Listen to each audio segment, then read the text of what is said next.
Hadirat ingkang kawula hormati, kita terusaken mawon pengajiane. Dalam hal niki kula boten berbicara soal masalah kurban, hanya ketika nanti panjenengan ada permasalahan dalam kurban yang mungkin perlu ditanyakan, bisa panjenengan tanyakan menuai.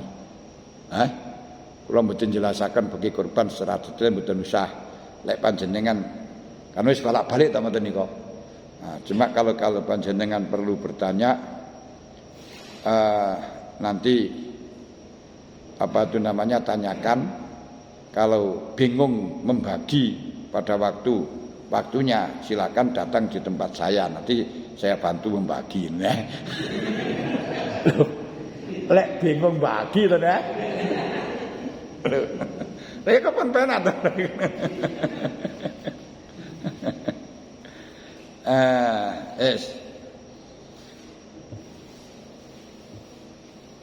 Yajibu ala kulli muslimin mukallafin ala yadkhula fi syai'in hatta ya'lama ma akhallallahu ta'ala minhu wa ma harrama. Kemarin dikatakan siapapun orangnya, orang Islam, orang mukallaf, tidak boleh memasuki sebuah transaksi apapun, baik itu jual beli, sewa menyewa,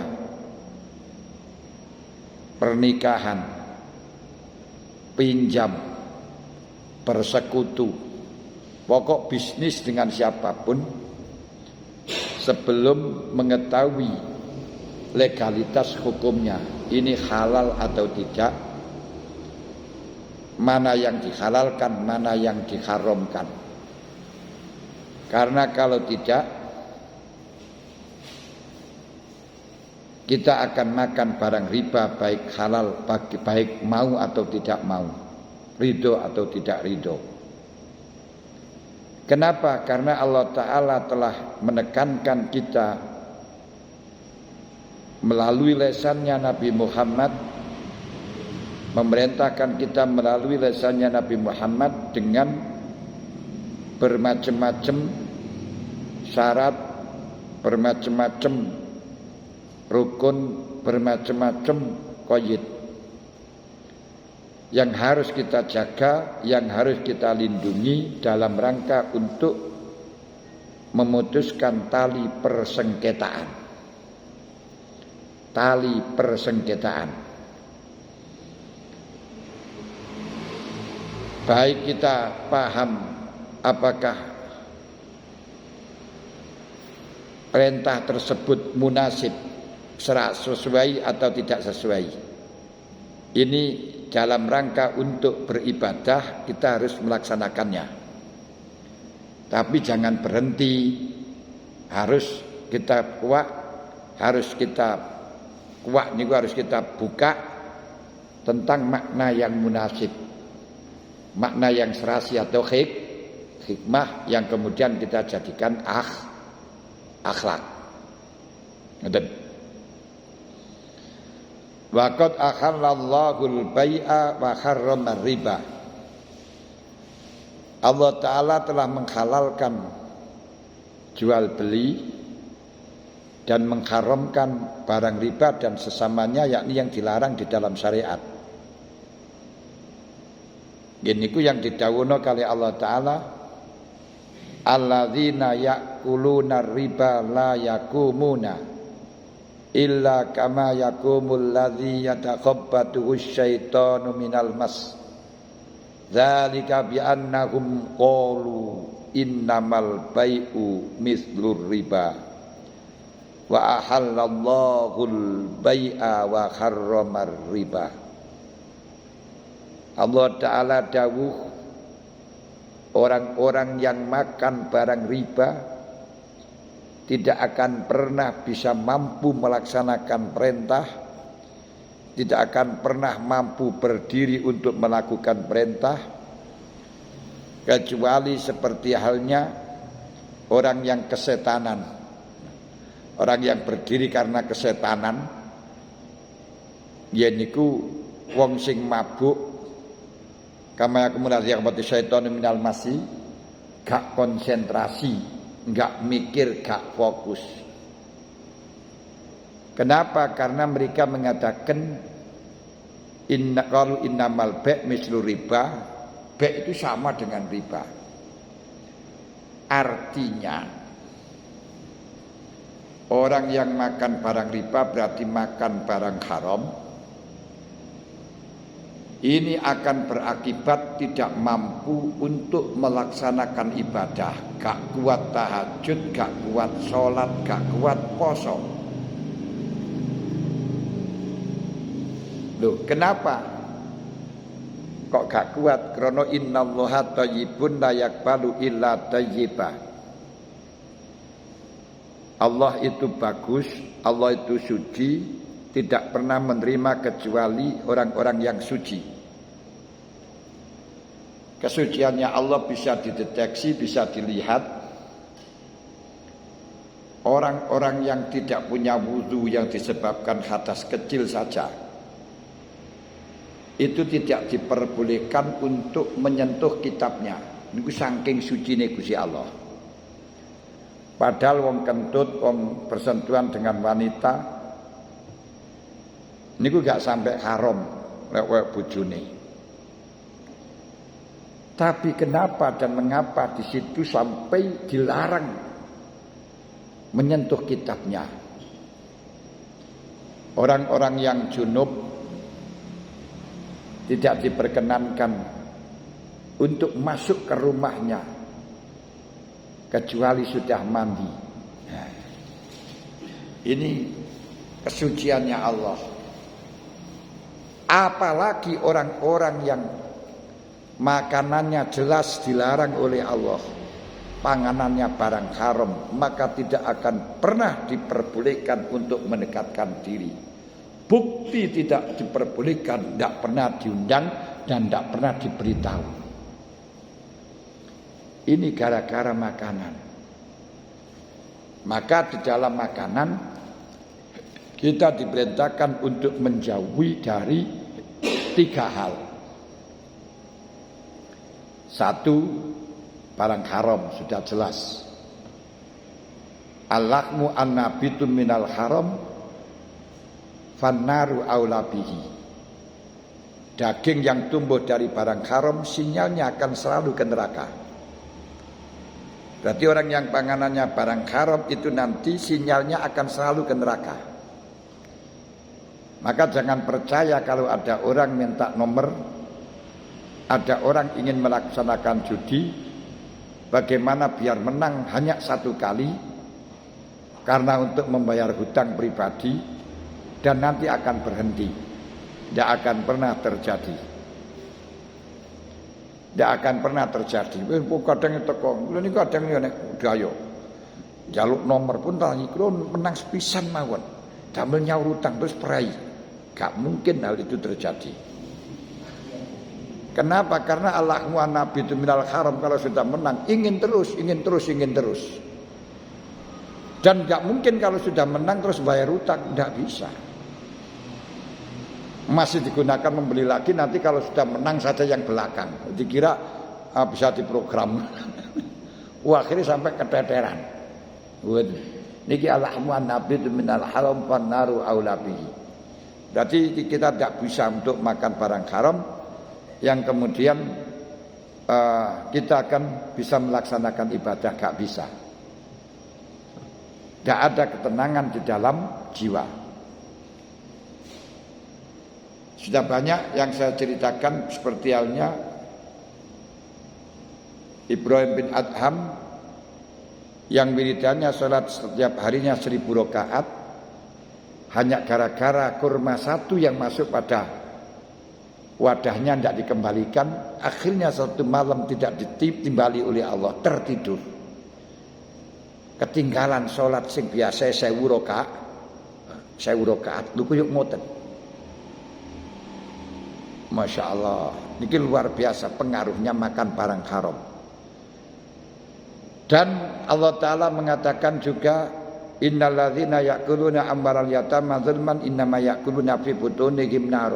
Makan barang haram termasuk makan barangnya anak yatim ini sama halnya makan neraka. Berarti nanti di dalamnya dirinya itu akan ada neraka membakar apa yang ada dalam diri kita. Wa sayaslauna sa'ira dan akan masuk pada neraka sa'ir. Berarti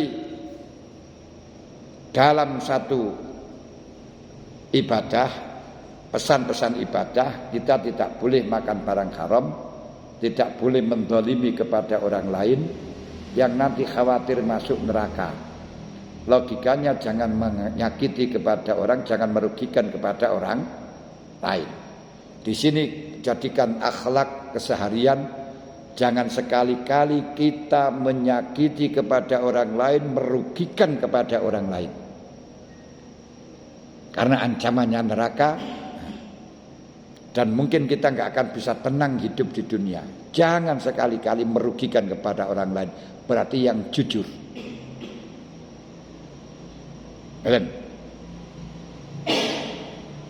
Wa qad qayyada syar'u hadzal bai' al-mu'arraf bi alati ta'rif. Ternyata di dalam ayat ahallallahul bai'a, tidak bai'an. Ahallallahul bai'a, Allah menghalalkan jual beli yang di situ lafadznya dikoyiti dengan al-ma'rifat al-bai'a yang berarti al-lil ahdi. Al-lil ahdi, al yang sudah diketahui berarti jual beli, tidak semuanya jual beli tapi jual beli yang secara khusus yang makrifat. Nah, di dalam makrifatnya itu apa? Ternyata di makrifat ini diketahui bikuyudin dengan berapa koyit. Walaupun terido tapi kita gak benar, misalnya dilarang kita untuk memapak talaki ruban, membeli barang yang datang dari perkampungan sebelum dia datang ke pasar. Kita monopoli tidak boleh. Walaupun miliknya sendiri, uang kita sendiri, tapi akan merugikan kepada orang lain dengan monopoli haram. Loh, ini kenapa? Karena membatasi orang lain, menghalang-halangi orang lain untuk mendapatkan haknya yang sempurna. Jadikan akhlak ini juga. Jangan sekali-kali kita monopoli dalam segala hal.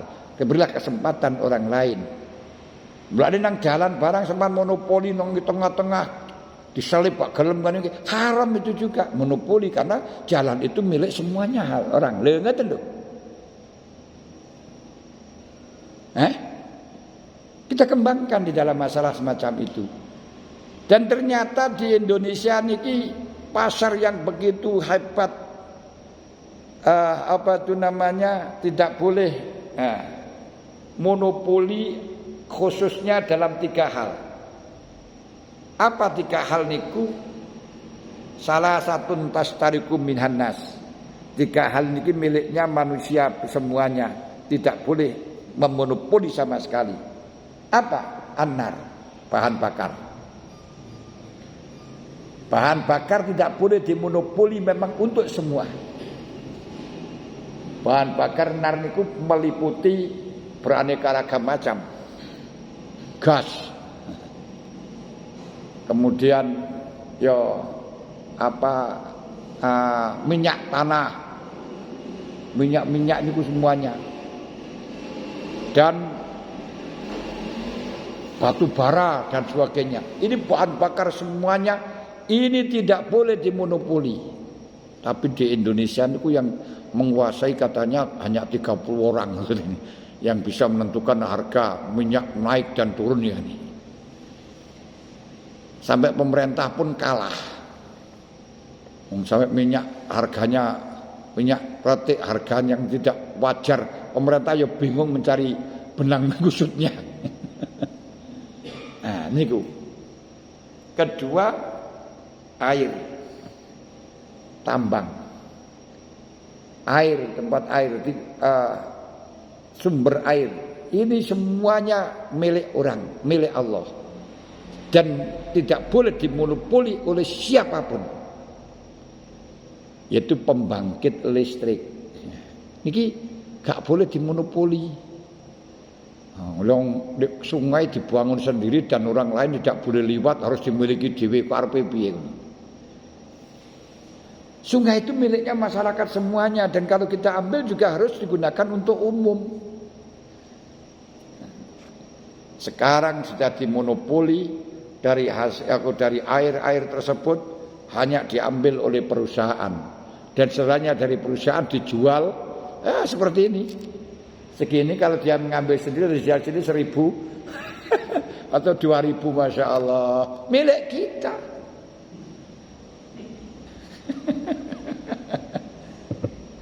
Nah ini yang ketiga, apa itu kalain, suket atau khatop, kayu garing di alas. Suket, kayu garing itu semuanya milik bersama. Tidak boleh siapa yang melarang, tidak boleh dimonopoli. Tapi di daerah kita, waduh, jenenge milik negara, milik negara. Akhirnya gundul semuanya. Lah menggundul ini juga haram. Karena apa? Karena mencemarkan lingkungan, membahayakan lingkungan. Nah, cukup dengan tadi itu. Tak boleh kita kencing. Nah, terus mengganggu binatang, mengganggu makanan, gak boleh. Kenapa? Nah, cukup di dalam fikih kita dilarang kencing nangge leng, hijrun, itu tidak boleh. Kenapa? Nah, mengganggu binatang lain, mengganggu makhluk lain. Berarti kita menyakiti makhluk lain juga tidak boleh. Lalu jadikanlah akhlak kasih sayang kepada makhluk lain. Dalam haji diberi pelajaran tidak diperkenankan memburu binatang liar, menyembelih binatang liar. Nah ini binatang liar biarkan hidup merdeka, jangan malah diambilin terus dikurung untuk suara kepentingan kita. Tidak boleh. Kita mau nggak itu di penjara terus dikasih makan semuanya hanya untuk kepentingan mereka? Kan nggak boleh. Tapi kita bisa mengambil binatang-binatang liar, kemudian dipenjara dalam sangkar. Walaupun dikasih makan, bingung dia itu. Kok dunia kok sempit seperti ini?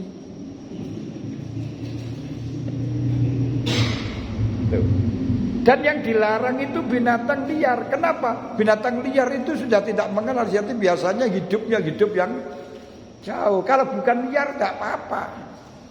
Ini loh rahasianya ke sana. Terus jadikan akhlak. Namun akhlak itu akan pudar karena kepentingan makan. Maka di sini pemerintah membatasi, pemerintah untuk ngasih undang-undang dilarang untuk membawa satwa. Tapi kadang ya ketek barangnya dibelah, dia nudol. Wis karena kepentingan. Ini kilo sing. Pun. La budda min muraatiha, dari kuyut curut rukun tersebut tidak boleh, tidak harus dijaga. Nanti kuyut-kuyutnya.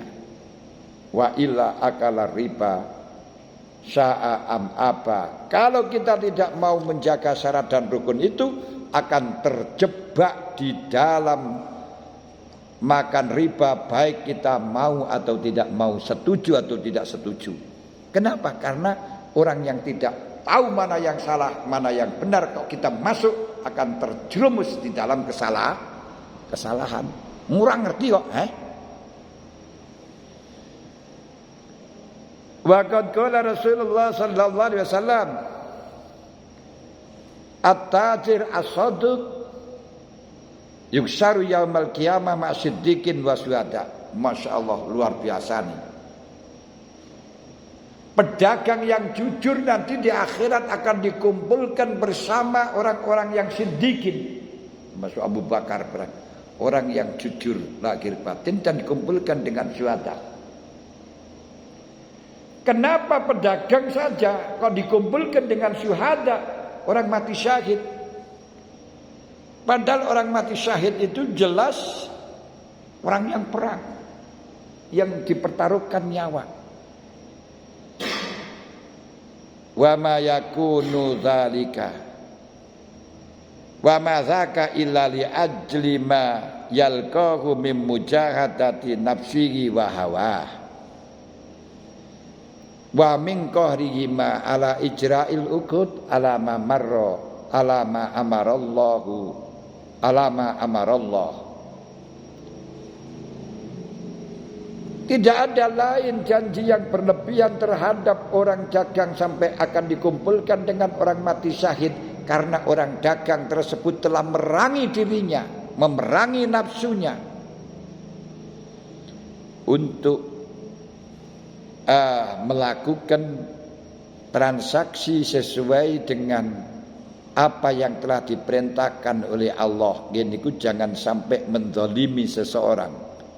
Jangan sampai merugikan kepada seseorang. Transaksi apapun harus sama-sama yang menguntungkan dari kedua pihak. Kita membeli sepeda, yang menjual juga untung karena membutuhkan uang. Kita juga untung mendapatkan sepeda. Jangan sekali-kali tidak menguntungkan dari kedua pihak. Sekarang itu banyak yang sebenarnya tidak menguntungkan dari kedua pihak, tapi masih spekulasi. Gold coins, termasuk yang baru-baru ini, jual beli Bitcoin, cryptocurrency, ngopon. Menjual yang spekulasi, duit-duitan. Yang harganya tidak ada yang bisa mengendalikan. Itu terserah pasar katanya. Ya orang terserah pasar, tapi dimainkan oleh golongan menutup. Kita membeli. Makanya ketika saya haramkan buah, banyak yang marah-marah nih. Karena kepentingannya terganggu. Tapi sekarang sudah banyak yang bunuh diri, banyak yang rugi mulanya. Hanya berapa jam dan panus triliunan habis. Yang kemarin itu harga cryptocurrency ketika dibeli sampai 900.000 sampai 1 juta atau sampai 800 juta. Sekarang 0 rupiah.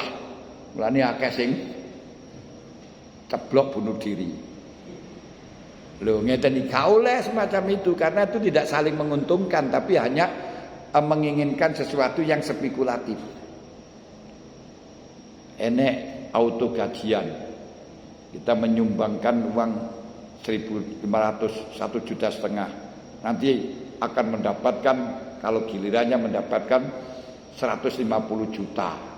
Tapi caranya bagaimana kita nggak tahu, nasib-nasiban.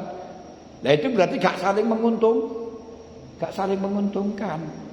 Kecuali kalau tidak ada embel-embelnya, dan itu yaitu kita mensodakoh, memang sodakoh 1,5 juta untuk mendapatkan akhirat, ya sudah, ini ya tunggu saja di akhirat. Janjinya ya dari Allah, jangan usah kita mencari kepada manusia, betul enggak? Tapi kalau masih ada janji dari manusia akan mendapatkan sekian-sekian, itu spekulatif, haram semuanya. Walaupun dimodifikasi, dibungkus karo syariat. Nah niku yang auto gajian niku nggih, sistemnya kita menyumbang 1,5 juta, kemudian di dalam aplikasinya yo ikhlas, tidak ikhlas. Ya engko lek ikhlas ya ilang duite wis. Terus bareng dapat sumbangan. Dapat dengan kalau aplikasinya mengizinkan yang kuno ini. Enggak ada, tapi lek sing kiai melok insyaallah 1 minggu sudah dapat. Kenapa? Supaya nanti mengajak teman-teman gampang. Tapi sing wong cilik-cilik mbok sampai mejen entek dhuwit pira ya ora iso. Ngono jarine aplikasi tidak ada. Tapi pasti ada operatornya ngono lho. Ono aplikasi kayaknya sing gane operator ini mustahil. Lalu semacam ini haram. Nah, semacam ini haram. Ya seperti gold coins ini kalau MLM, Paramida. Kalau kita membeli barang ini terus bareng ngono mencari kanan mencari kiri akan mendapatkan bonus, terus bonus setiap setelah makin banyak dapat tetap bonus. Tapi yang kita cari untuk mendapatkan itu akan semakin tipis, akan semakin sulit, merugikan kepada orang lain. Lewung emas hanya satu. Kalau dulu yang seharga 350 gram, aku setengah gram atau 1 gram dijual 3 juta, dijual 8 juta. Nah, karena kan bisa menjadi anggota kan spekulatif, gak saling menguntungkan. Tapi kalau yang ada di anu sampai 1 gram itu 1 juta karena untuk perhiasan, ini kan saling membutuhkan memang. Loh, tengriki loh. Jadi saling menguntungkan. Kalau tidak saling menguntungkan, berarti rugi, tidak adil. Itu nanti akan neraka. Ini jadikan jangan jadikan akhlak. Jangan sampai kita hidup merugikan orang lain. Jangan sampai kita zalimi kepada orang lain. Makanya kalau ada barangnya orang lain tertinggal, ini jelas dia susah. Kembalikan kalau sampean tahu. Nah, ini termasuk at-tajir as-shadiq yang jujur. Kita diperintahkan kejujuran. Loh. Ketika kita diperintahkan kejujuran dan ketika tidak jujur akan bahaya, ulil haqqa walau kana muron. Sekalipun itu merugikan kepada kamu yang jujur. Wong jujur mesti majur, mesti mujur. Jangan sampai wong jujur hancur. Tidak. Nah, lama-lama nanti akan ketahuan. Ini penting. Dan inilah yang saya maksudkan di dalam kita mengaji. Kita kaji di dalam perintahnya syar'i, pesan-pesan syar'i sebagai ibadah, sebagai taat kita kepada ilahi. Lalu kita ketahui hikmahnya, apa rahasia di balik itu, dan kemudian kita jadikan akhlak sehari-hari. Sehingga ajaran Islam betul-betul menjadi ajaran yang diminati oleh orang banyak karena kita melaksanakan. Nah, kan iki ora yang nyanyi yo ngaji gur meniku tok mari ya.